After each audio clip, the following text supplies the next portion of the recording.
Assalamualaikum warahmatullahi wabarakatuh. Apa kabar anak-anak sekalian?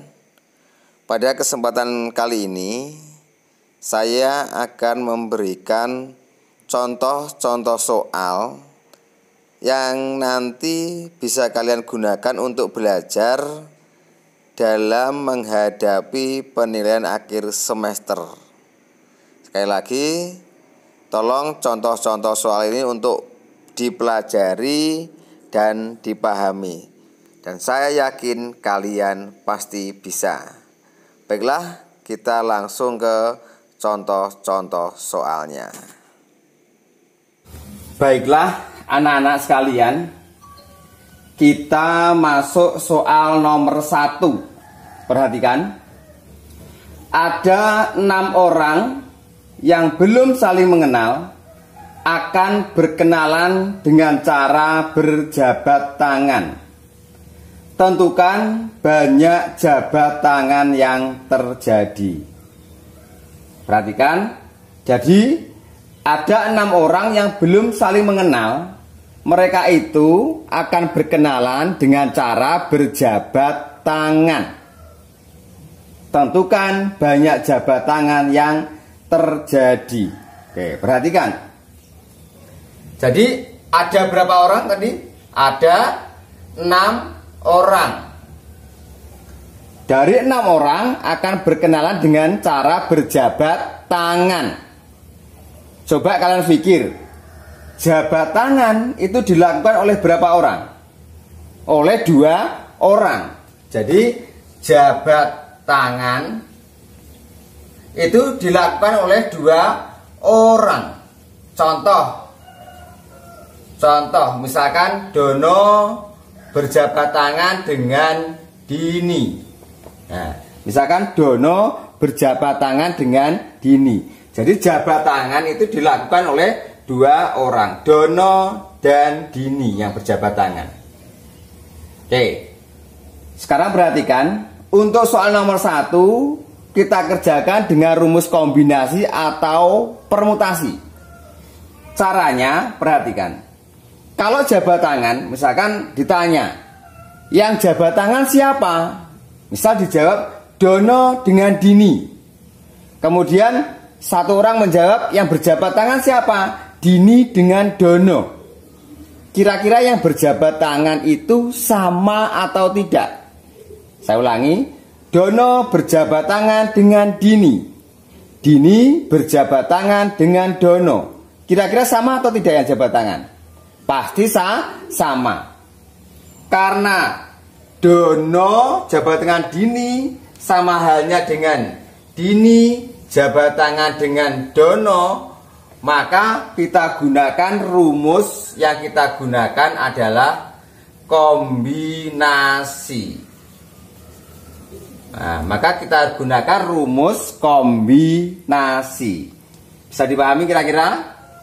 Jadi kita gunakan rumus kombinasi. Ya, sekarang perhatikan. Saya ulangi. Tadi jabat tangan, orangnya ada berapa tadi? Orang ada 2 orang. Akan jabat tangan. Jabat tangan, maaf tadi orangnya ada berapa berarti? Ada 6.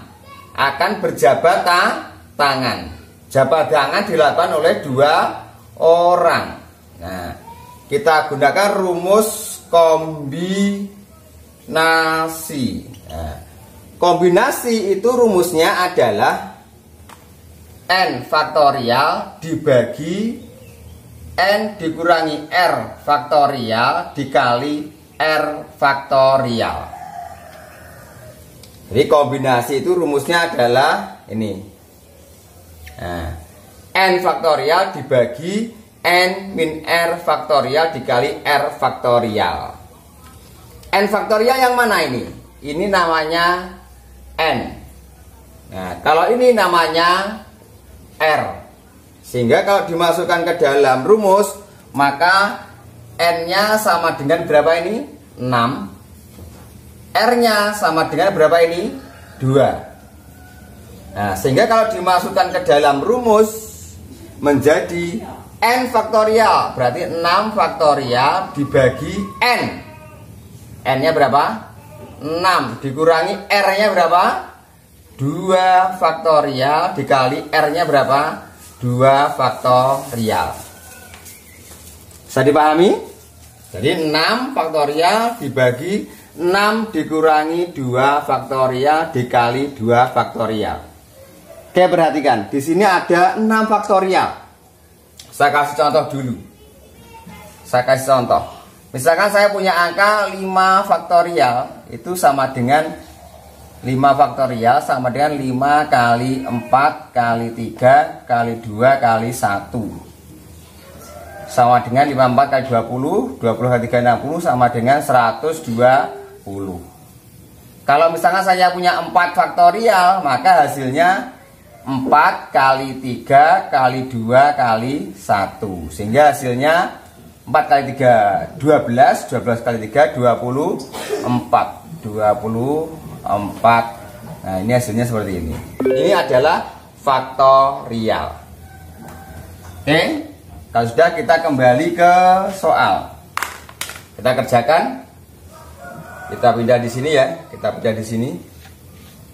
Nah, 6 faktorial dibagi 6 kurangi 2 sama dengan 4 faktorial dikali 2 faktorial.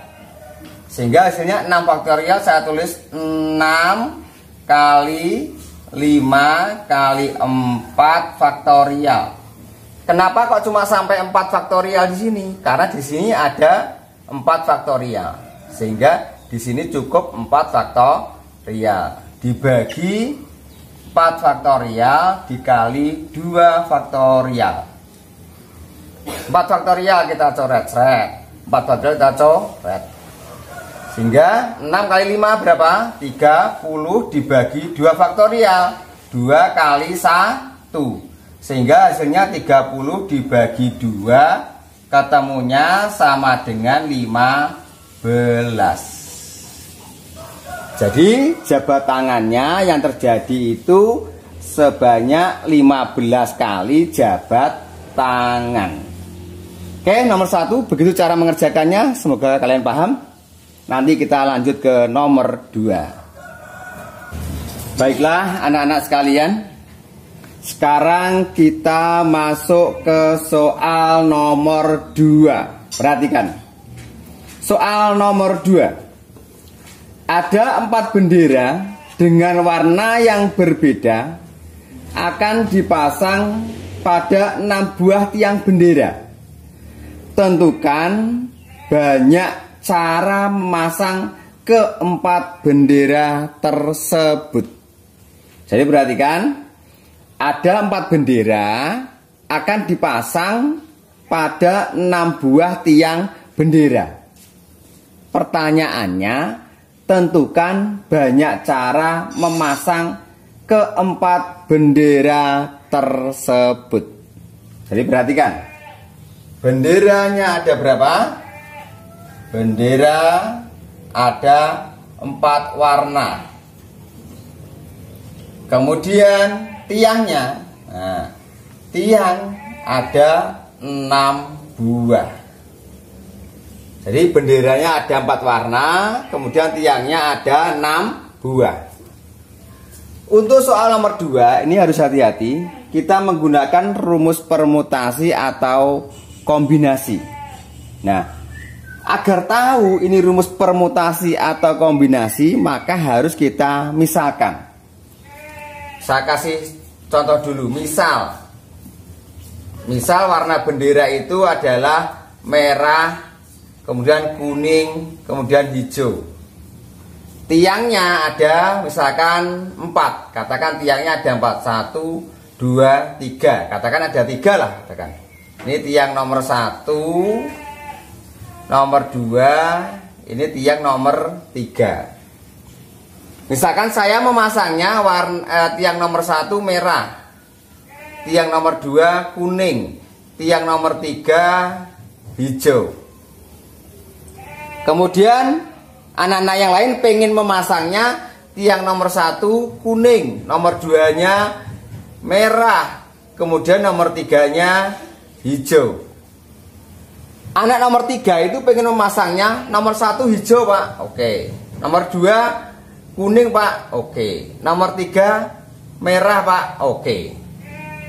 Jadi pasangan anak nomor 1, pasangan anak nomor 2, pasangan anak nomor 3, ini urutannya kira-kira sama atau tidak? Coba dilihat. Nomor 1, anak pertama itu pengen memasangnya tiang nomor 1 merah, tiang nomor 2 kuning, tiang nomor 3 hijau. Sedangkan anak nomor 2 pengen memasang tiang nomor 1 dengan warna kuning, tiang nomor 2 dengan warna merah, tiang ketiga dengan warna hijau. Ya, anak nomor 3 pengen memasangnya tiang nomor 1 hijau, tiang nomor 2 kuning, tiang nomor 3 merah. Sehingga dari ketiga ini pilihan warnanya tidak sama. Nah, karena tidak sama, maka kita menggunakan rumus permutasi. Sehingga nomor 2 ini kita gunakan rumus permutasi.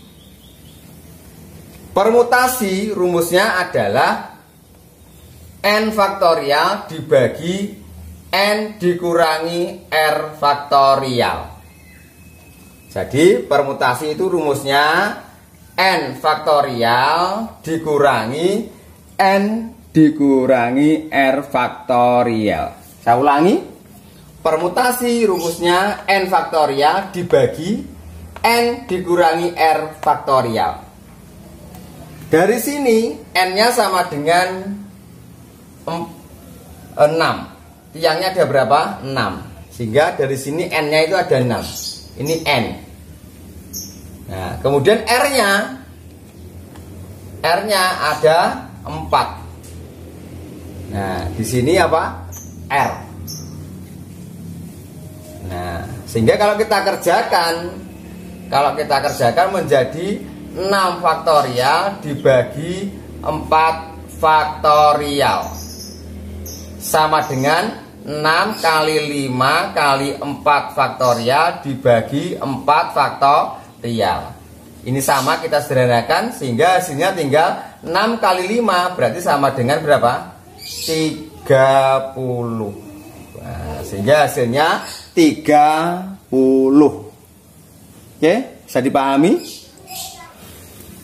Oke, baiklah anak-anak sekalian. Sekarang kita masuk ke contoh soal nomor 3. Perhatikan. Sebuah uang logam dilempar sebanyak 1 kali. Tentukan peluang munculnya sisi gambar. Oke. Yang pertama yang diperhatikan adalah rumus peluang kejadian. Peluang itu PA. Peluang kejadian A adalah NA dibagi NS. PA, peluang kejadian A adalah NA dibagi NS. NA itu adalah kejadian yang diharapkan muncul. Banyaknya kejadian yang diharapkan muncul. Kalau NS itu adalah keseluruhan kejadian yang mungkin muncul. Jadi NA itu kejadian yang diharapkan muncul. Kalau NS keseluruhan kejadian yang mungkin muncul. Sekarang perhatikan. Sebuah uang logam. Sebuah uang logam. Nah, sisi uang logam itu ada berapa? Ada 2. Jadi sisi uang logam itu ada 2. Yaitu apa? Angka dan gambar. Nah, jadi sisi uang logam itu ada 2, yaitu angka dan gambar. Jadi kalau kita tuliskan ke dalam rumusnya, ke dalam rumus ini, nah, dalam rumus ini maka PA-nya, peluang kejadian A, NA. Nah, NA-nya kejadian yang diharapkan tadi muncul sisi apa? Sisi gambar. Muncul sisi gambar. Dalam uang sisi gambar ada berapa? Ada 1. Sehingga 1 dibagi dengan NS. Uangnya tadi ada berapa? Sisinya ada 2. Oke, kalau bingung saya ulangi. Kalau sekarang perhatikan. NA, kita cari dulu NA. NA-nya kejadian yang diharapkan. Yang diharapkan tadi adalah gambar. Nah, dalam uang logam sisi gambar itu ada berapa? Ada 1. Nah, kemudian NS, keseluruhan kejadian yang mungkin muncul dalam uang logam itu ada gambar, ada angka. Sehingga ada berapa ini? 2. Sehingga NA-nya 1, NS-nya 2. Kalau kita kerjakan PA, peluang kejadian A, berarti ya tinggal nulis, berarti berapa? 1 dibagi 2. Sehingga peluangnya adalah setengah. Demikian, mudah-mudahan paham. Nanti kita lanjut ke nomor 4. Oke, baiklah anak-anak. Sekarang kita masuk ke soal nomor 4. Sebuah dadu dilempar sebanyak 1 kali. Tentukan peluang munculnya mata dadu bilangan ganjil. Sebuah dadu dilempar sebanyak 1 kali. Tentukan peluang munculnya mata dadu bilangan ganjil. PA tadi sudah saya sampaikan, peluang kejadian A itu adalah NA dibagi NS. Nah, NS, nah, dadu itu matanya ada berapa? Ada 6. Ada mata dadu 1, mata dadu 2, mata dadu 3, mata dadu 4, mata dadu 5, mata dadu 6. Sehingga NS-nya ada 1, 2, 3, 4, 5, 6. Ada 6. NA, nah, yang diharapkan muncul adalah mata dadu bilangan ganjil. Mata dadu bilangan ganjil, kita lihat ada berapa saja bilangan ganjil di mata dadu. Itu ada 1, mata dadu 3, mata dadu berapa lagi? 5. Ada berapa? Ada 3. Sehingga kalau dikerjakan PA, peluang kejadian A, sama dengan NA dibagi NS. Sehingga hasilnya NA-nya berapa? 3 dibagi NS-nya 6, atau sama dengan setengah. Oke, bisa dipahami? Soal nomor 5. 2 buah dadu dilempar bersama-sama 1 kali. Tentukan peluang munculnya jumlah kedua mata dadu kurang dari 4. Perhatikan, 2 buah dadu dilempar bersama-sama 1 kali. Tentukan peluang munculnya jumlah kedua mata dadu kurang dari 4. Jumlah kedua mata dadu. Kenapa? Karena dadunya tadi ada 2. Oke, sekarang kita kerjakan PA, peluang kejadian A. Itu rumusnya adalah NA dibagi NS. Sekarang kita cari dulu NS-nya. Nah, dadu itu matanya ada berapa? Ada 6. Ya, di sini tadi dadunya ada berapa? Ada 2 buah dadu. Sehingga NS-nya 6 pangkat 2. Sehingga sama dengan 36. Jadi NS-nya adalah 6 pangkat 2. 6 dari mana? Karena mata dadu itu jumlahnya ada 6. 2 dari mana? Karena dadunya tadi ada 2 buah. Kemudian kita cari Na. Nah, Na tadi adalah tentukan peluang munculnya jumlah kedua mata dadu kurang dari 4. Jumlah kedua mata dadu kurang dari 4. Kurang dari 4 itu artinya jumlahnya berarti 1 bisa, 2 bisa, 3 bisa. Berarti jumlahnya maksimal berapa? 3. Nah, Na-nya jumlah kedua mata dadu kurang dari 4.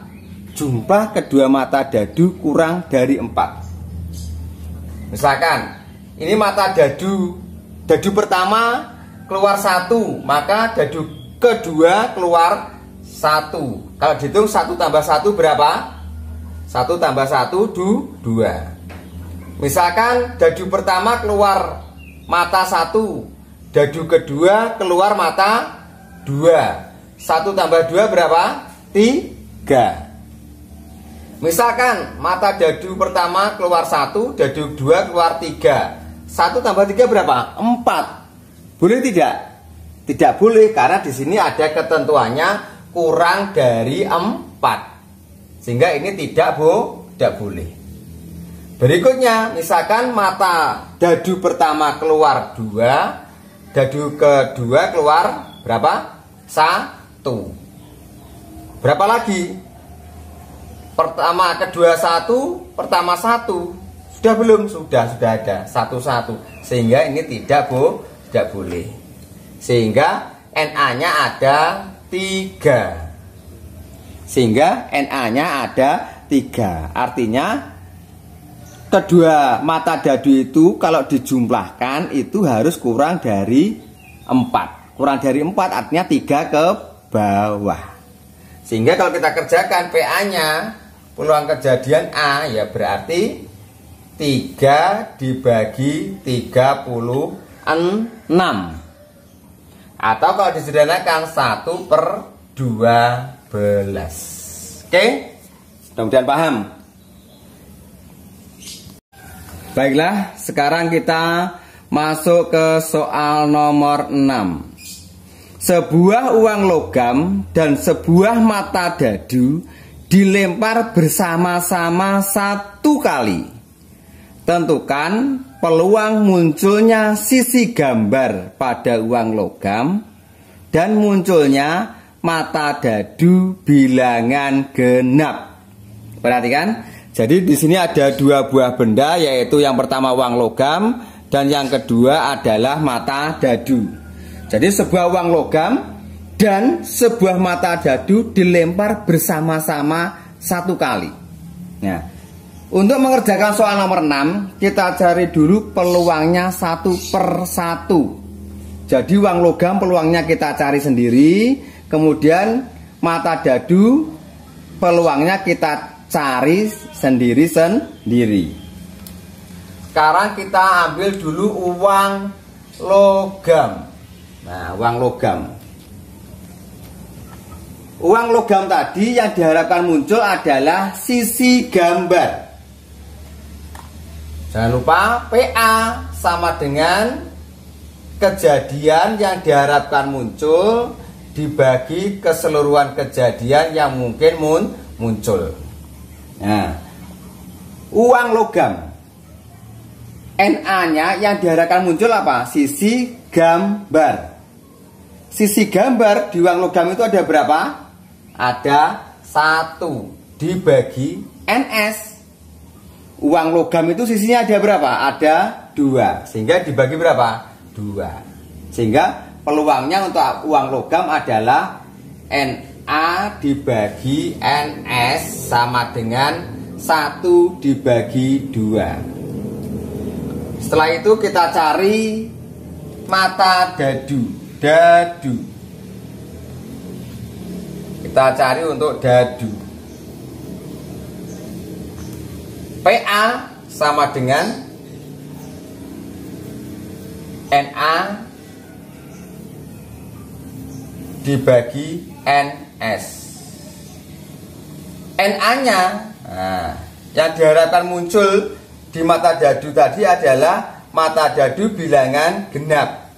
Mata dadu bilangan genap itu ada berapa aja? 2, ada 4, ada 6. Sehingga ada berapa? Ada 3. NS-nya itu mata dadu itu keseluruhannya ada berapa? Ada 6. Sehingga NA dibagi NS, nah, sehingga ini NA dibagi NS 1 di bawah aja, sehingga peluang kejadian A-nya adalah NA 3, NS-nya 6, sama dengan setengah. Kalau sudah, nah perhatikan, di sini ada 2 buah peluang uang logam dan peluang dadu. Di sini ada kata-kata dan. Kenapa dan? Karena kejadian kedua buah ini kalau dilempar, kejadiannya bisa terjadi bersama-sama, sehingga dikatakan dan. Karena kalau ada kata-kata dan itu harus dua-duanya, nggak bisa salah satu. Kalau salah satu itu kata-katanya atau kalimatnya adalah a atau.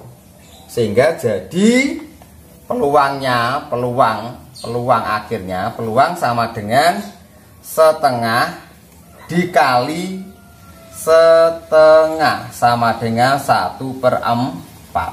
Ya, gitu ya. Kenapa tadi dikali? Karena di sini ada kata-kata dan. Kenapa kok kata-katanya dan? Karena kejadian itu, 2 buah kejadian, uang logam dan dadu ini bisa terjadi bersama-sama. Oke, terima kasih, mudah-mudahan paham. Oke, baiklah anak-anak, sekarang kita masuk ke soal nomor 7. Sebuah dadu dilempar sebanyak 100 kali. Tentukan frekuensi harapan munculnya mata dadu bilangan ganjil. Jadi sebuah dadu itu dilempar sebanyak 100 kali. Tentukan frekuensi harapan. Frekuensi harapan FH atau frekuensi harapan itu rumusnya adalah banyaknya uji coba, uji coba dikali dengan peluang kejadian A-nya. Banyaknya uji coba dikali peluang kejadian A. Atau sama saja, peluang dikalikan dengan banyaknya uji coba. Atau sama saja, peluang kejadian A dikali banyaknya sigma uji coba, atau banyaknya melakukan percobaan, atau banyaknya uji coba. Nah, jadi langkah pertama untuk mengerjakan ini, langkah pertama kita cari dulu peluang kejadian A-nya. Ya. PA-nya sama dengan NA dibagi NS. Yang diharapkan muncul tadi adalah mata dadu bilangan ganjil. Mata dadu bilangan ganjil itu ada berapa? 1, 3, 5. Ada berapa berarti? Ada 3. Nah, NS-nya dadu itu matanya ada berapa? Ada 6. Sehingga 3/6 sama dengan setengah. Sehingga frekuensi harapannya PA dikali banyaknya uji coba. PA-nya berapa tadi? Setengah dikali banyaknya uji coba atau banyaknya pelemparan berarti berapa? 100. Sehingga cukup setengah dikali 100. Sehingga ada berapa frekuensi harapannya? 50. Gitu bisa dipahami? Baiklah, sekarang kita masuk soal terakhir, soal nomor 8. 2 buah uang logam dilempar bersama-sama 1 kali. Tentukan peluang munculnya minimal 1 angka pada pelemparan tersebut. Jadi 2 buah uang logam dilempar bersama 1 kali. Tentukan peluang munculnya minimal 1 angka. Kalau minimal 1 angka, Berarti kalau muncul 2 angka, boleh atau tidak? Boleh. Jadi karena minimal 1 angka, kalau muncul 2 angka, berarti boleh. Oke. PA, peluang kejadian A sama dengan NA dibagi NS. Kita cari NS-nya dulu yang lebih mudah. NS, uang logamnya ada berapa? Mata uang logam itu ada berapa? Uang logam itu matanya ada 2. Uang logamnya ada berapa tadi? Ada 2 buah uang logam, sehingga 2 pangkat 2 sama dengan 4. 2 ini karena uang logam matanya ada 2. 2 yang di sini karena uang logamnya itu ada 2, sehingga 2 pangkat 2 sama dengan 4. NA yang diharapkan muncul itu adalah minimal 1 angka. Contoh, misalkan uang logam pertama muncul angka, uang logam kedua muncul gambar. Ini boleh. Uang logam pertama muncul angka, uang logam kedua juga muncul angka. Ini boleh karena minimal 1 angka, berarti 2 boleh. Misalkan uang logam pertama keluar gambar, uang logam kedua keluar angka. Ini juga boleh karena minimal 1 angka. Sehingga ini ada berapa? Ada 3. Sehingga PA-nya sama dengan 3/4. Oke, terima kasih anak-anak. Begitu penjelasannya. Selamat belajar. Mudah-mudahan kalian bisa mengerjakan soal pas dengan nilai yang memuaskan. Terima kasih. Kalau ada salah-salahnya saya mohon maaf. Saya akhiri. Wabillahi taufiq wal hidayah. Wassalamualaikum warahmatullahi wabarakatuh.